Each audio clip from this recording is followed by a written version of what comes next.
नर्मदे। ये पूज्य संत कमलदास जी की धरती है, राजा श्री देवी सिंह जी की धरती है, बाबा साहेब अंबेडकर जी जैसे महापुरुषों की धरती है।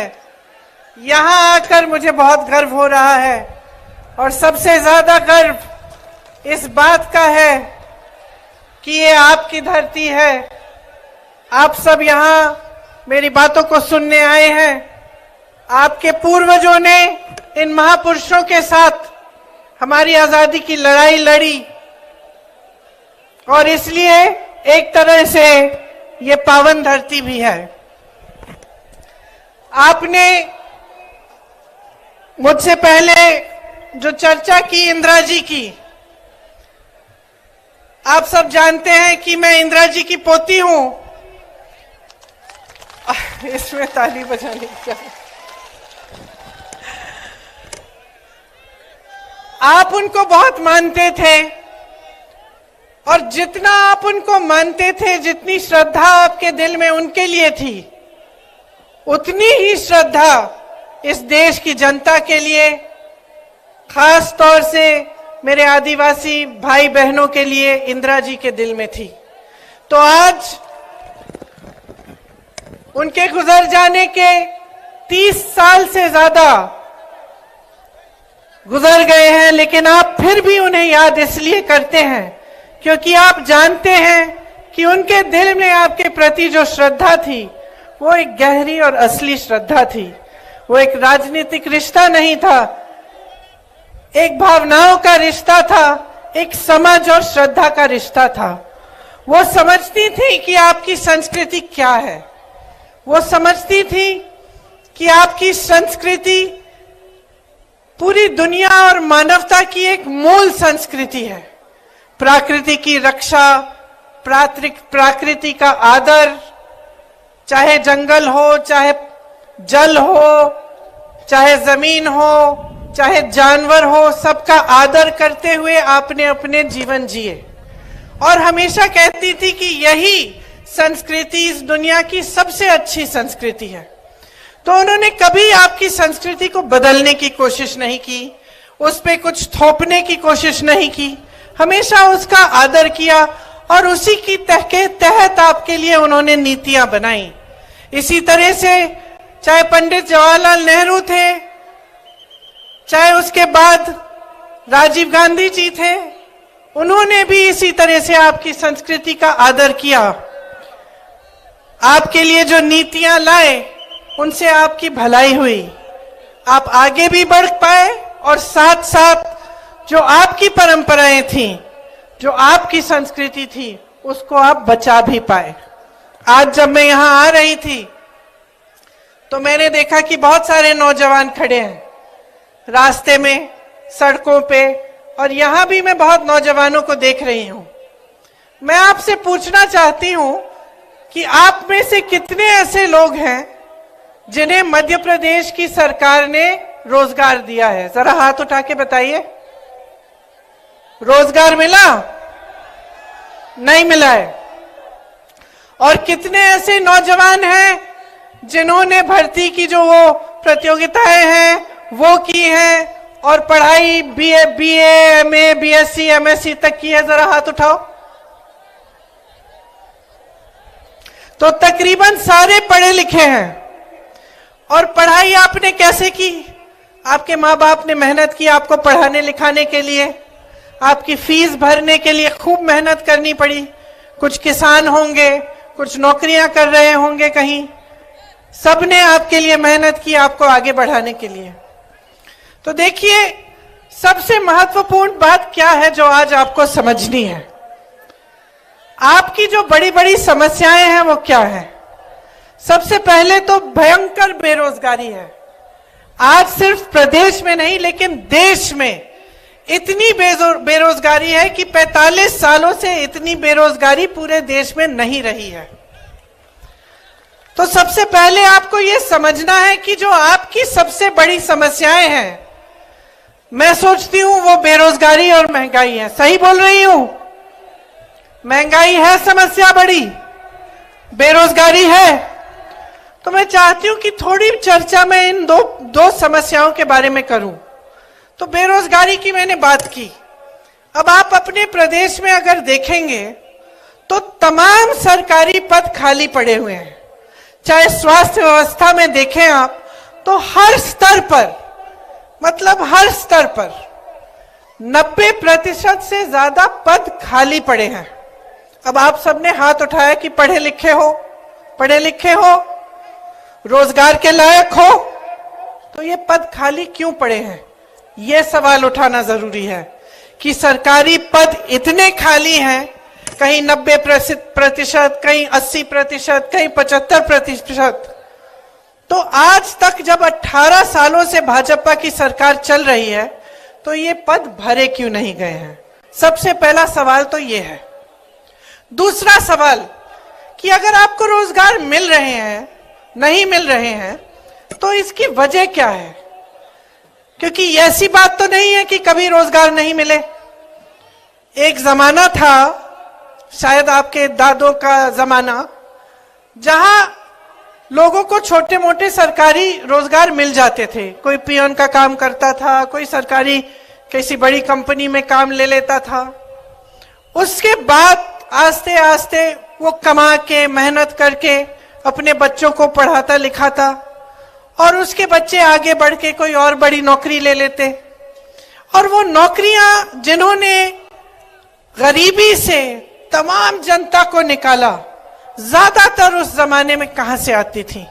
अगर आप सोचेंगे तो आपको पता चलेगा, गंभीरता से देखेंगे तो आपको पता चलेगा तो कि ज्यादातर जो सरकारी बड़ी बड़ी कंपनियां होती थी उनमें से नौकरियां निकल आती थी। उस समय जो बड़े बड़े उद्योगपति थे उनके नाम सब जानते होंगे, टाटा, बिरला। उस समय की बात अगर आप सोचें तो चाहे दांत मंजन से लेके गाड़ियों, साइकिल, ऐसी चीजें जिनका आप हर रोज इस्तेमाल करते हैं, इन्हें वैसे बड़े बड़े उद्योगपति बनाते थे। तो आपको मालूम था कि चलो ये बड़े उद्योगपति हैं, ये काम करते हैं कि ये चीजें बनाते हैं और इससे हमें भी रोजगार मिल रहा है।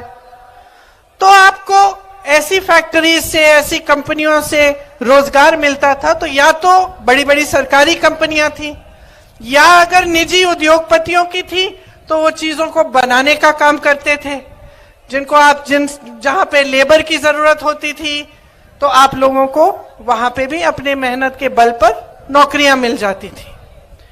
तो आज क्या हो रहा है? आज आप बड़े बड़े उद्योगपतियों के नाम जानते हैं कि नहीं?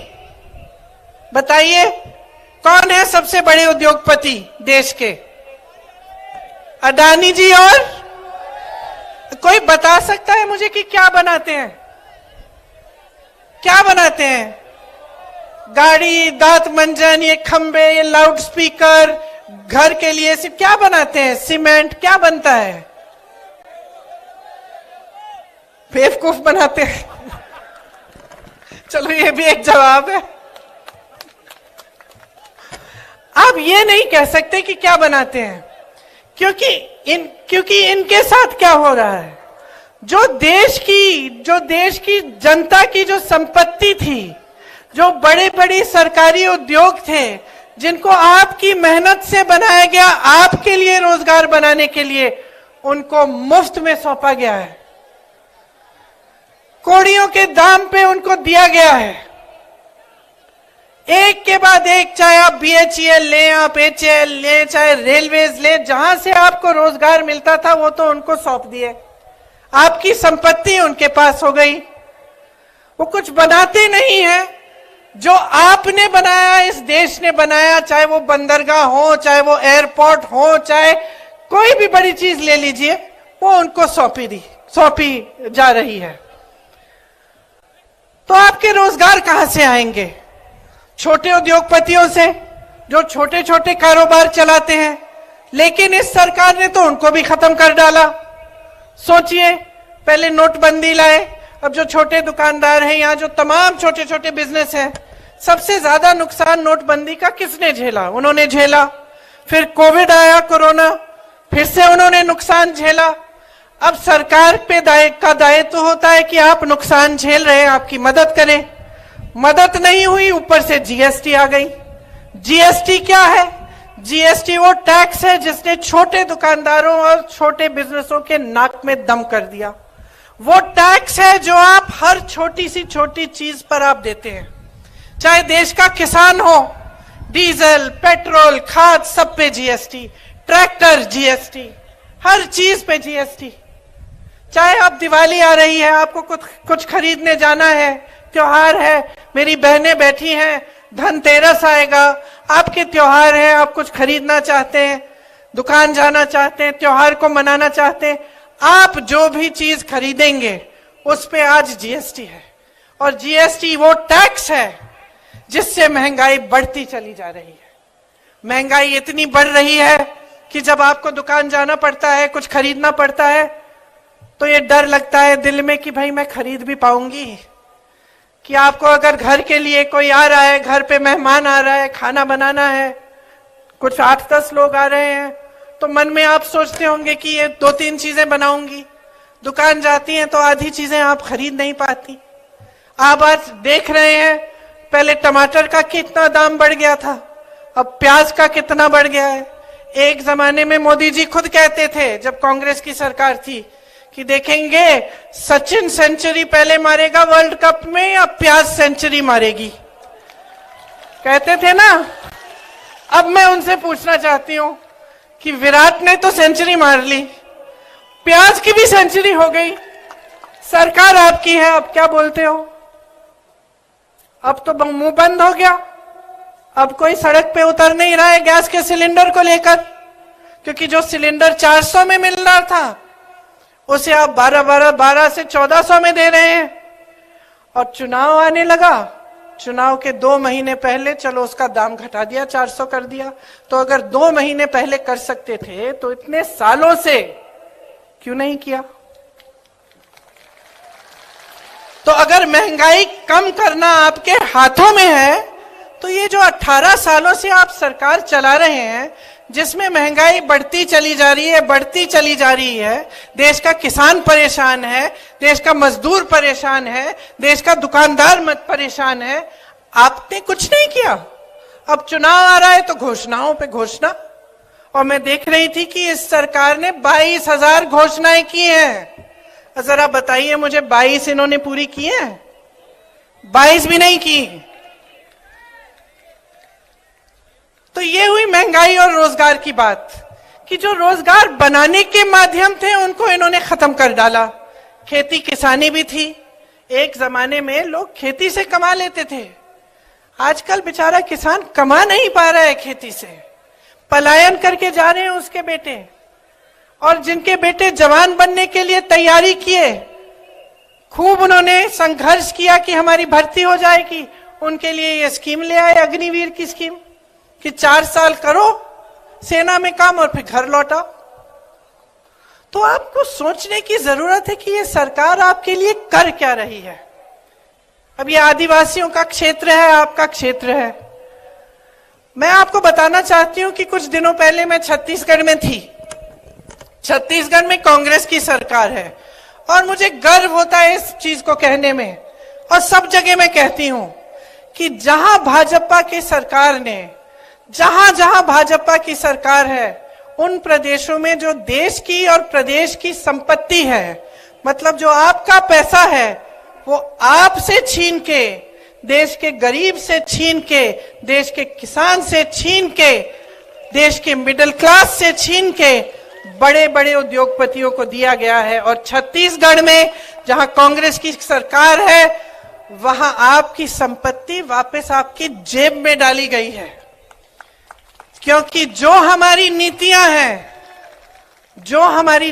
हैं वो यही करती हैं। वहां के आदिवासी क्षेत्र बस्तर को देखिए, आज बस्तर का नाम दुनिया भर में फैला हुआ है। वहां एक बड़ी प्रोडक्शन कंपनी लगाई मिलेट की, रागी की। उनका जो रागी वहां पे बनता है आज दुनिया भर में बिक रहा है। आपको क्या, जो वन के उपज हैं उसके लिए आपको न्यूनतम समर्थन मूल्य मिलता है कि नहीं, बताइए? नहीं मिलता। छत्तीसगढ़ में 67 वन उपज के लिए न्यूनतम समर्थन मूल्य मिल रहा है। धान के लिए सबसे ज्यादा पूरे देश में 2400 रुपए से ज्यादा मिल रहा है छत्तीसगढ़ में। आपके आदिवासी क्षेत्रों को आगे बढ़ाया गया है। सबसे बड़ा जो आदिवासी संस्कृति का जो मेला लगता है इंटरनेशनल, पूरे दुनिया भर के जो आदिवासी लोग हैं वहां आते हैं, वो छत्तीसगढ़ में आज लगता है। और आपकी संस्कृति को आगे बढ़ाने के लिए क्या नहीं किया। यहां आवारा पशु की आपकी समस्या है कि नहीं है? खेत चरते हैं आवारा पशु।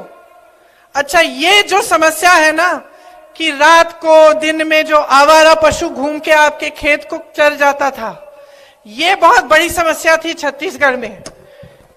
तो वहां के जो मुख्यमंत्री हैं और जो कांग्रेस की सरकार है, उन्होंने तय किया कि इस समस्या को हम दूर करना चाहते हैं। तो उन्होंने ऐसे गौठान बनाए जिसमें मेरी बहनें, जब मैं वहां की बहनों से मिलती हूं, खास तौर से आदिवासी क्षेत्र की, मुझे कहती हैं कि 1-1 लाख से 6-6 लाख रुपए कमा रही हैं, क्योंकि गौठान बनाए, गोबर खरीदी आवारा पशुओं की। अगर आप पशु रखेंगे तो आपसे सरकार ने गोबर खरीदी, आपसे गोबर खरीदी। वहां पे जो स्वयं सेवा समूह है वहां उन्होंने काम कराया गौठानों में, और गौठान में से बहुत चीजें ऐसी बनाई जो काम की हो गई। तो हर तरफ से आपको मजबूत बनाने का प्रयास किया, और इसका नतीजा ये निकला कि जनता खुश है। नतीजा ये है कि छत्तीसगढ़ में से जो पलायन होता था, जो नौजवान सब दूर जाते थे नौकरी रोजगार ढूंढने के लिए, वापस आने लगे हैं। किसानों से मिलते हैं तो खुश लगते हैं, मुख्यमंत्री जी को काका कहते हैं, खुशी से, प्यार से, गुस्से से नहीं जैसे आप लोग मामा जी कहते हैं। ये आपके मामा जी ने कितने घोटाले किए हैं, यहाँ पे मेरा पूरा लिस्ट है, इतना लंबा है कि मैंने पढ़ना ही छोड़ दिया है। हर जगह घोटाला, पटवारी भर्ती में घोटाला, भर्ती के इम्तिहान में घोटाला, बिजली में घोटाला, वृक्षारोपण में घोटाला, व्यापम का घोटाला तो बात ही मत करिए, आप सब जानते हैं कि क्या हुआ। तो जहां पे आप देखते हैं घोटाला ही घोटाला।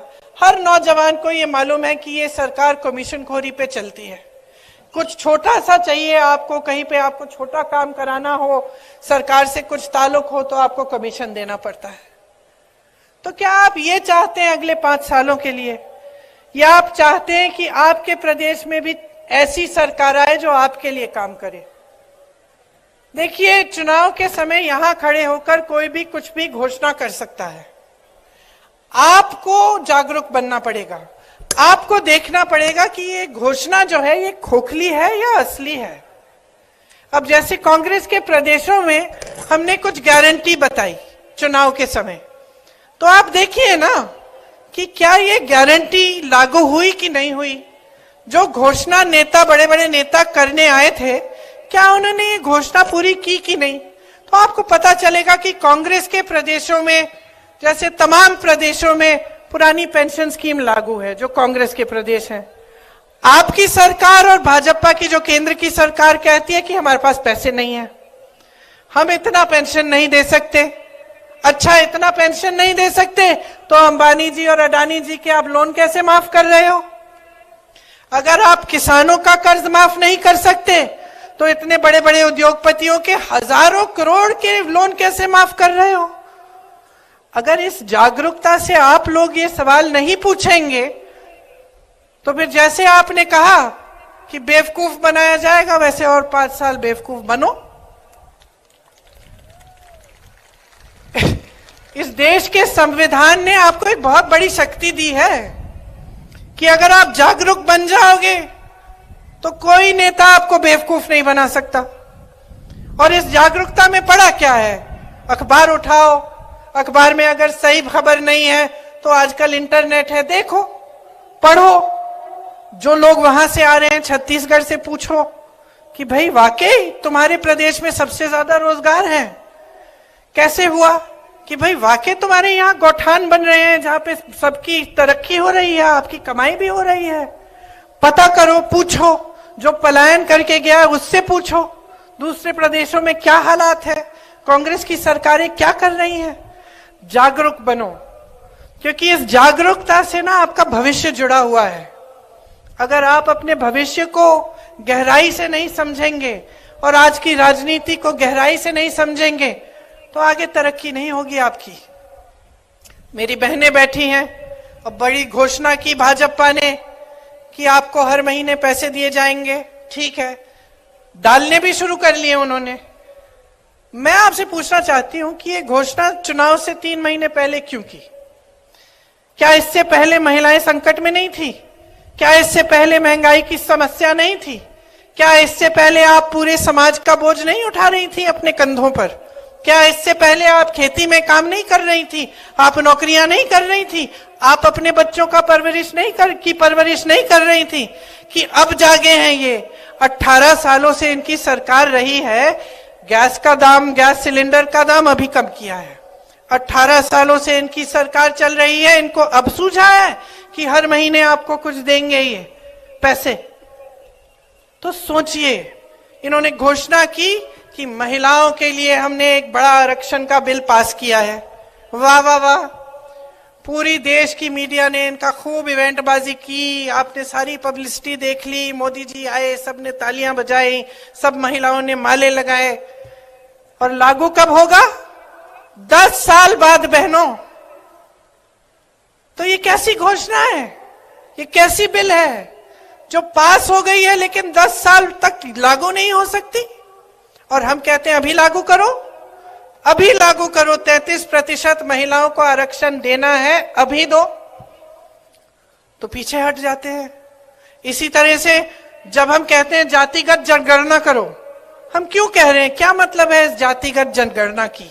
एक गिनती है कि देश में, प्रदेश में कौन सी जाति के कितने लोग हैं। इससे क्या होगा? हमें पता चलेगा कि आदिवासी इतने हैं, कि एससी इतने हैं, दलित इतने हैं, कि ओबीसी के इतने लोग हैं, कि गरीब लोग इतने हैं। तब हमें पता चलेगा कि हम किस तरह से इन लोगों की मदद कर पाए। अगर सरकार को पता ही नहीं होगा, अगर ये जनगणना होगी ही नहीं, तो सरकार मदद कैसे करेगी? सही नीतियां बनेंगी कैसे? तो बिहार में गिनती हो गई, बिहार की प्रदेश की सरकार ने गिनती की, पता चला कि 84% ओबीसी, आदिवासी और दलित है। अब आप सोचो, अगर बिहार में 84% ओबीसी, आदिवासी और दलित हैं, तो लगभग पूरे देश में ही इतना होगा, थोड़ा सा ऊपर नीचे होगा।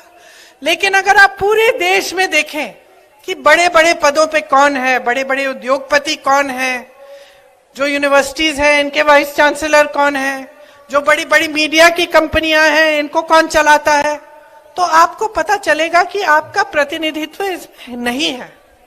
हम कहते हैं जातिगत जनगणना करो, गिनती करो भाई, प्रतिनिधित्व हो सबका, सही तरह से सबका विकास हो। चुप हो जाते हैं, पीछे हट जाते हैं, तरह तरह की बातें करने लगते हैं। तो आपको समझना है कि ये लोग सचमुच आपकी भलाई चाहते हैं कि नहीं, आपका विकास चाहते हैं कि नहीं, या फिर सिर्फ अपनी सत्ता में मग्न है और भ्रष्टाचार और सत्ता को रखने के लिए, भ्रष्टाचार करने के लिए, अपने बड़े बड़े महलों को बनाने के लिए ही ये सत्ता में रहना चाहते हैं और ये सरकार चलाते हैं।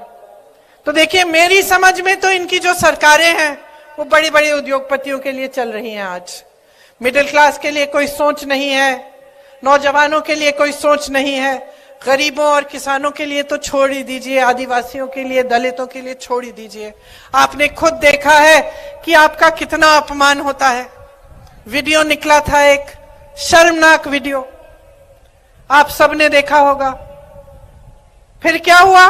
चुनाव का समय है तो मुख्यमंत्री जी ने उस लड़के के पैर धोए जिसके साथ इतनी खराब हरकत, गंदी हरकत की गई थी। लेकिन इससे पहले क्या, चुनाव से पहले क्या और चुनाव के बाद क्या? क्या हम सोचेंगे नहीं, क्या हम पूछेंगे नहीं कि ये सरकार की नीयत क्या है? एक छोटी सी बच्ची का बलात्कार होता है उज्जैन में, हर दरवाजे को खटखटाती है, मदद मांगती है, कोई उसकी चीख नहीं सुनता, कोई उसकी मदद नहीं करता। महिलाओं पे, मेरी बहनें, इतना अत्याचार है मध्य प्रदेश में। आज हर रोज 17 महिलाओं का बलात्कार होता है आपके प्रदेश में, हर रोज। सुरक्षा ही नहीं है। बड़ी बड़ी बातें हो रही हैं आरक्षण की, लेकिन सुरक्षा नहीं दे पा रहे हैं। तो अब आप समझिए कि आपका प्रदेश कहां पे है। 18 सालों से आपने देख लिया है, भ्रष्टाचार भुगत लिया है, महंगाई भुगत ली है, बेरोजगारी भुगत ली है। अब आपके सामने एक चुनाव है, आप चुनिए। आपको 5 साल और इन्हें मौका देना है कि आपका अत्याचार बढ़े, आप पे अत्याचार बढ़े, बेरोजगारी बढ़े, महंगाई बढ़े और आप आगे ना बढ़ पाए। इनके महल बनते जाएं बड़े बड़े, ये भ्रष्टाचार करते रहें। कहीं 200 करोड़, कहीं 500 करोड़, कहीं आपने अब कल वीडियो एक जारी हुआ है एक केंद्र के कृषि मंत्री के बेटे का, आपने देखा होगा। हजारों करोड़, 100 करोड़ की बातें हो रही हैं। वहां अडानी जी 1600 करोड़ रुपए कमा रहे हैं एक दिन में, सुनिए, एक दिन में। और देश का किसान 27 रुपए कमा रहा है। देश का किसान 27 रुपए एक दिन कमाता है और अडानी जी सरकार की मदद से 1600 करोड़ रुपए कमा रहे हैं। मोदी जी लाखों के सूट पहनते हैं, 8000 करोड़ रुपए के हवाई जहाज में घूमते हैं। उनको घूमने के लिए 2 हवाई जहाज उन्होंने खरीदे हैं। 8000 करोड़ रुपए का एक, 16,000 करोड़ रुपए के 2 हवाई जहाजों में एक इंसान हमारे प्रधानमंत्री मोदी जी घूमते हैं। 20,000 करोड़ का इन्होंने खर्चा किया किस में? संसद को नया बनाने में, उसके सुंदरीकरण में। जो संसद पहले था वो 70 सालों से अच्छा खासा चल रहा था। ठीक है, उसकी कुछ मरम्मत करानी थी, करा देते। 20,000 करोड़ रुपए आप खर्च रहे हैं सुंदरीकरण करने में, बड़ी बड़ी इमारतें बना रहे हैं, और आप कहते हैं कि किसानों का बकाया नहीं दे सकते, किसानों का कर्ज माफ नहीं कर सकते। तो ये परिस्थितियां हैं। अब अगर आप सोचते हैं कि हम कांग्रेस पार्टी हैं, हम तो भाजपा की आलोचना करेंगे ही, चुनाव है, हमें तो कहना है, तो ठीक है, हमारी बातों पे मत जाइए, लेकिन अपनी जागरूकता तो बढ़ाइए। आप खुद देखिए कि आपके साथ क्या हो रहा है। क्या आपके जीवन में इन पिछले 5-6 सालों में तरक्की आई है कि नहीं? इस सवाल का जवाब दे दो मुझे। आई है कि नहीं? सुनाई नहीं दे रहा मुझे, और जोर से बोलो। नहीं आई है, पिछले 5 सालों में नहीं आई है। क्या इससे पहले जो 5 सालों से इनकी सरकार थी उसमें आई थी? नहीं आई। और उससे पहले नहीं आई। 18 सालों से इनकी सरकार है। बीच में 15 महीनों के लिए आपने कांग्रेस की सरकार जो चुनी थी उसे भी रिश्वत दे देकर उसे भी गिरा दी इन्होंने। तो 18 सालों की जो इनकी सरकार है, इसमें आपकी तरक्की नहीं हुई ना। तो क्या उम्मीद रख रहे हैं कि आप अगले 5 सालों में होगी? तो आपको दिख नहीं रहा है कि जितनी भी घोषणाएं आपके सामने की जा रही हैं सब खोखली हैं, सब खोखली हैं बहनों और भाइयों। सब अपने में ही खुश हैं, अपनी सत्ता बढ़ाना चाहते हैं, अपने बड़े बड़े महल बनाना चाहते हैं, अपने बच्चों को विदेश में पढ़ाएंगे, वहां रोजगार दिलवा देंगे, हजारों करोड़ के अपने लोन माफ करवा लेंगे, लेकिन आपकी तरक्की नहीं हो रही है। तो मैं सिर्फ एक चीज कहती हूं आपको, वोट नहीं मांगूंगी, जागरूकता मांगूंगी आपसे, और एक ही चीज कह के जाऊंगी,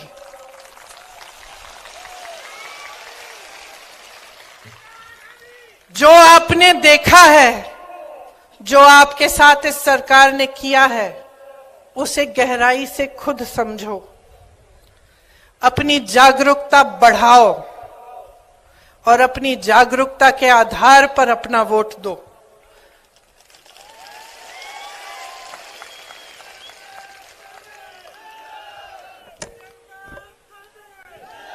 अगर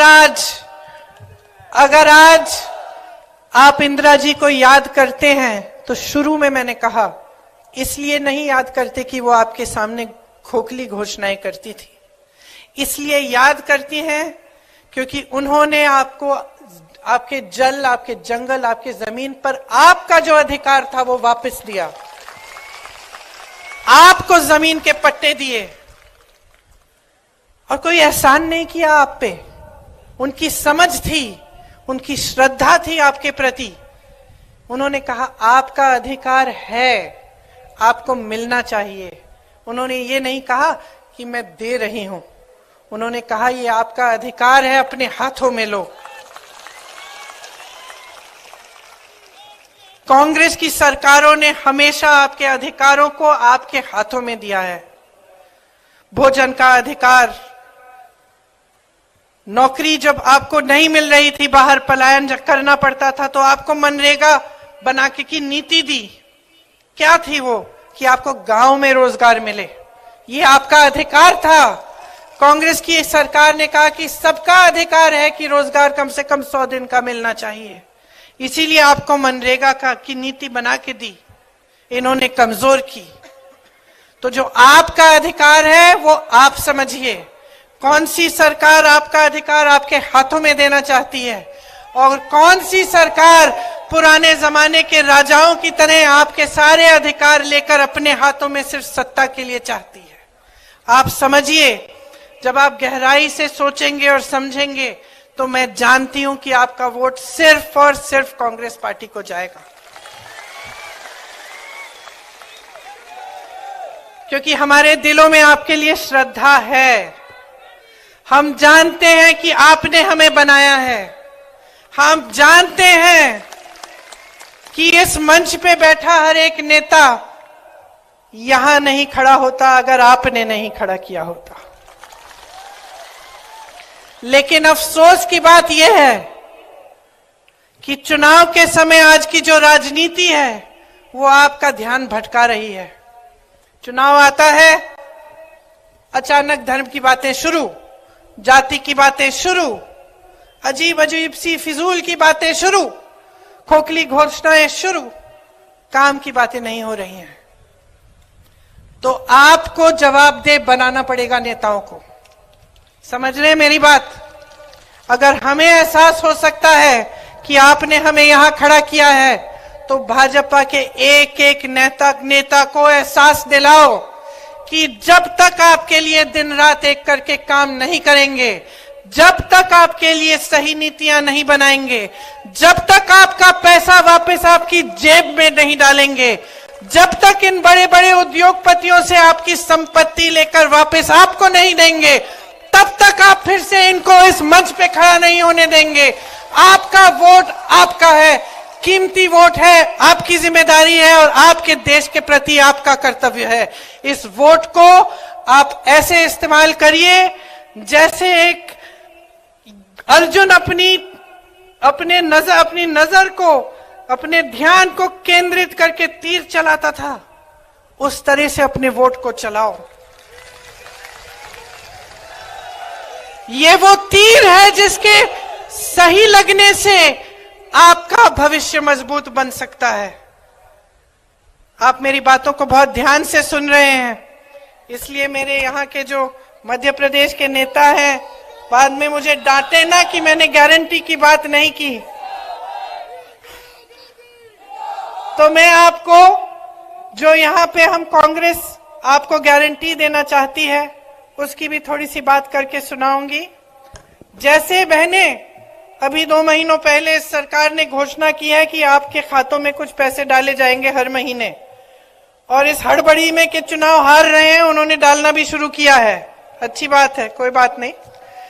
लेकिन उन्हीं की तरह हमारी एक घोषणा है कि प्रति माह आपको 1500 रुपए मिलेंगे।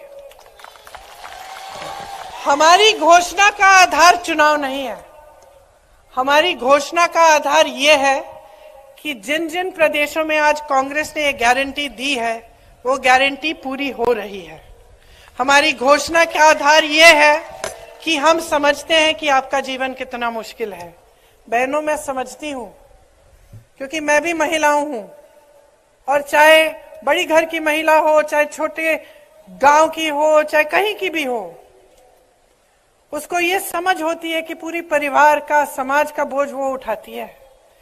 दिन रात काम करने वाली महिला होती है, आखिर में जो सोने वाला होता है घर में महिला ही होती है। सबको देख के, सबको खिला के, सब काम करके ही सोती हो ना, है ना। तो हमने सोचा कि इससे थोड़ी आपकी मदद हो जाएगी। 500 रुपए में गैस सिलेंडर आपके लिए आपको मिलेगा, 100 यूनिट बिजली आपको माफ होगी और 200 यूनिट बिजली का बिल आपका हाफ होगा। पुराना पेंशन लागू होगा, जैसे पहले आपको मिलता था और जैसे कांग्रेस के बाकी प्रदेशों में मिल रहा है, आपको मध्य प्रदेश में भी मिलेगा। 2 लाख सरकारी पद जल्दी से जल्दी भरे जाएंगे। जो नौजवान यहां खड़े हैं, ये आपके लिए गारंटी है। और जो बेरोजगार नौजवान हैं, उनको 3000 रुपए प्रति माह बेरोजगारी भत्ता मिलेगा। पढ़ो और पढ़ाओ योजना के तहत कक्षा 1 से 12वीं तक निःशुल्क शिक्षा मिलेगी। कक्षा 1 से 8 तक हर बच्चे को 500 रुपए मिलेंगे। जो बच्चा स्कूल में भर्ती है शायद, उसको 500 रुपए मिलेंगे। कक्षा 9 से 10 तक हर बच्चे को 1000 रुपए दिए जाएंगे। कक्षा 11 से 12 तक 1500 रुपए दिए जाएंगे। जैसे जब कांग्रेस की 15 महीनों के लिए सरकार बनी थी, जिनको इन्होंने बिगाड़ा और गिराया, उन 15 महीनों में किसानों का कर्ज माफ शुरू करना उन्होंने शुरू किया था। उसी तरह से वो काम फिर से शुरू किया जाएगा और मेरे किसान भाइयों और बहनों, आपके कर्ज माफ किए जाएंगे। न्यूनतम समर्थन मूल्य की गारंटी आपको दे रहे हैं। गेहूं का न्यूनतम समर्थन मूल्य 2600 रुपए मिलेगा आपको। धान का आज भी छत्तीसगढ़ में 2400 से ज्यादा मिल रहा है, आपको 2500 मिलेगा। ओबीसी वर्ग के नौजवानों 27% तक आरक्षण आपको मिलेगा। और हम जाति जनगणना प्रदेश में हम गिनती कराएंगे। प्रतियोगी परीक्षा शुल्क में 100% छूट होगी। तो जब आजकल आप पढ़ाई करते हैं, फिर आप परीक्षा देने जाते हैं, परीक्षा में अक्सर क्या होता है कि घोटाला हो जाता है। अब परीक्षा को देने के लिए एक फीस होती है, वो फीस माफ हो जाएगी ताकि कम से कम आपको थोड़ी राहत मिले। आजकल स्थिति क्या है कि आप पढ़ाई करते हो, आपके माँ बाप मेहनत करते हैं, ट्यूशन के फीस भी भरते हैं, फिर आपको परीक्षा के लिए भी फीस भरनी पड़ती है। और जैसे मैंने कहा, अक्सर होता है कि कोई घोटाला हो गया या भर्ती नहीं निकली तो और भी मुसीबत बढ़ जाती है। तो इसलिए हमने सोचा कि 100% आपको परीक्षा के शुल्क में आपको छूट मिलेगी। परिवार सहित 25 लाख रुपए तक का बीमा मिलेगा और 10 लाख तक दुर्घटना बीमा। ये आज राजस्थान में हो रहा है। कांग्रेस की सरकार है, 25 लाख रुपए तक मुफ्त इलाज हो रहा है राजस्थान में। लोग बहुत खुश हैं कि कोई बीमारी होती है, हार्ट का ऑपरेशन, मैं तो लोगों से मिली हूं, हार्ट का ऑपरेशन बच्चों के लिए कराया है एकदम निःशुल्क। तो ये हम मध्य प्रदेश में भी करना चाहते हैं। SC, ST, OBC के खाली पड़े बैकलॉग पदों के लिए हम चाहते हैं कि जल्दी से जल्दी ये भरे और हम ये गारंटी देते हैं कि हम इस काम को करेंगे। तो हमने, जैसे मैंने कहा, आप जागरूक बनिए, मेरी बातों पे मत चलिए, पता करिए क्या कांग्रेस के प्रदेशों में ये गारंटी लागू हो रहे हैं और आपको पता चलेगा कि आज ये सब काम हो रहा है। तो जिस दिन आप